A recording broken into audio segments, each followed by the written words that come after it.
Modeling with cubic functions. There are several state standards that go along with this lesson, so here they are.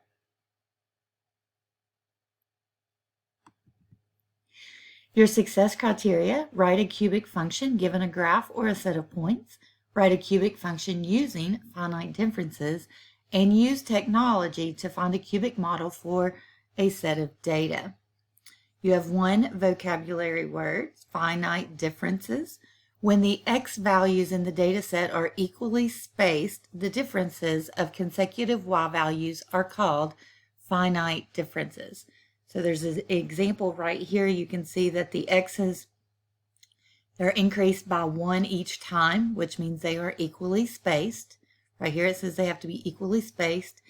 And then you're looking for the difference here. So from 9 to 4, you subtract 5. Here you subtract 3 to get from 4 to 1. From 1 to 0, you subtract 1, add 3, add 5. So you can see these are not constant. So we're going to go to the next difference. So -5 to -3, you add 2. From -3 to -1, you add 2. And from -1 to 1, you add 2. And so on. So that would be your second difference. And then here's properties of finite differences. So just make sure this is in your notes. All right, for the properties, it says if a polynomial function y equals f of x, again, that's function notation, these are equal. If y equals f of x has degree n, then the nth difference of the function values for equally spaced x values are non-zero and constant. All right, non-zero and constant. You can see here this number is 2 and it is constant. So 2 is a non-zero number and a constant. Conversely, if the nth difference of equally spaced data are non-zero and constant, then the data can be represented by a polynomial function of degree n. All right, and we will talk about that a little bit more as we go through an example. Example 1, writing a cubic function. Write the cubic function whose graph is shown.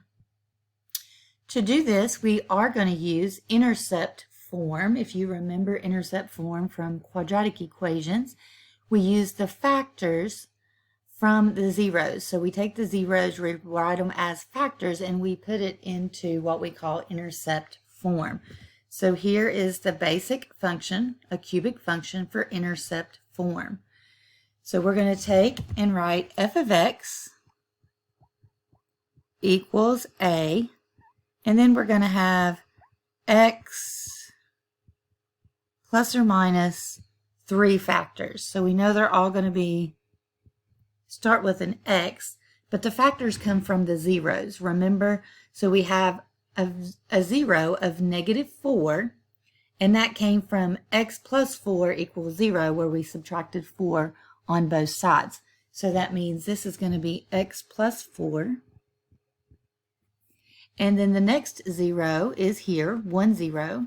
And that's going to be -1. And then here we have 3, 0. So this one would be -3. And again, remember the zeros come from the factors. If I set this factor equal to 0 and solve for x, I would have to subtract 4 on both sides, which is why the 0 is -4 and the factor is x plus 4.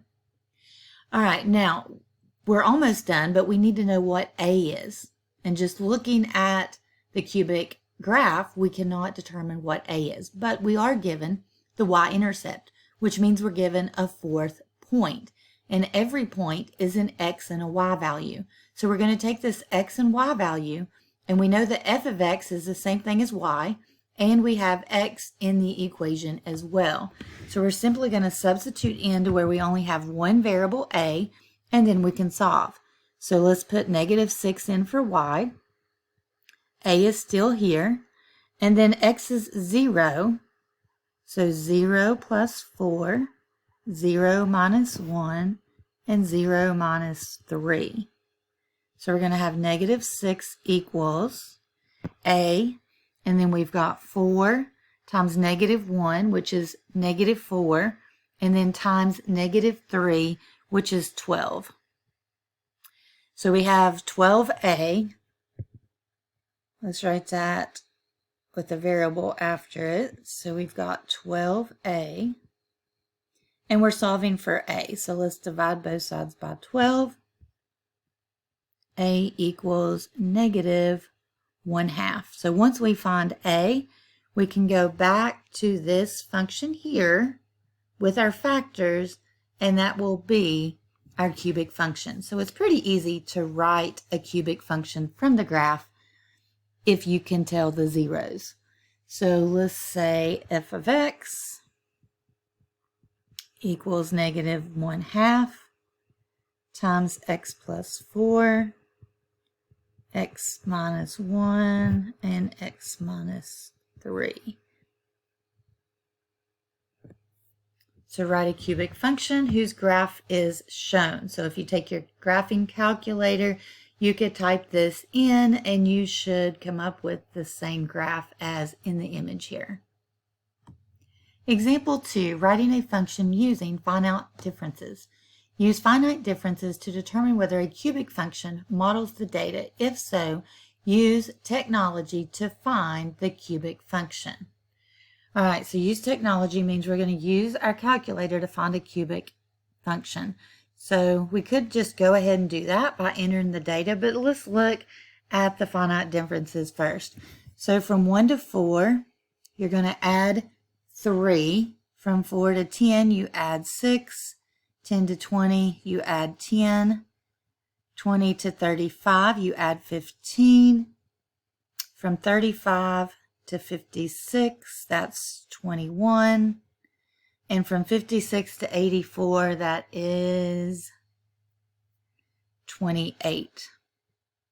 So we can see that that is not a constant all the way across. So we need to go to the next difference. So this would be our first difference. So if we go to our second difference, from 3 to 6, we're going to add 3. From 6 to 10, we add 4. From 10 to 15, 5. 15 to 21 would be 6. And 21 to 28 would be 7. So that would be our second difference. And we can see that that is still not constant. So from 3 to 4 is 1, 4 to 5 is 1, 5 to 6 is 1, and 6 to 7 is 1. So that's our third difference. So that means this is a cubic function because on the third difference it is non-zero and it is constant. Which means we can use our calculator now to graph or to write an equation and graph it if we want. All right, so the first thing we need to do is go put the table in our list. So go to Stat and Edit. And then I've got stuff in here, so I'm going to do second plus 4 to clear my list. So clear list, and then I'm going to go back in, and it should be nothing in there now.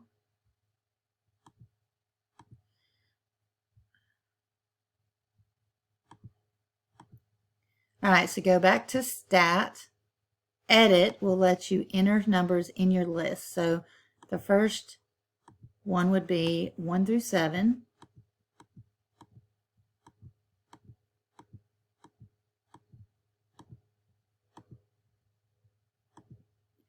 And then the second column would be my Y values.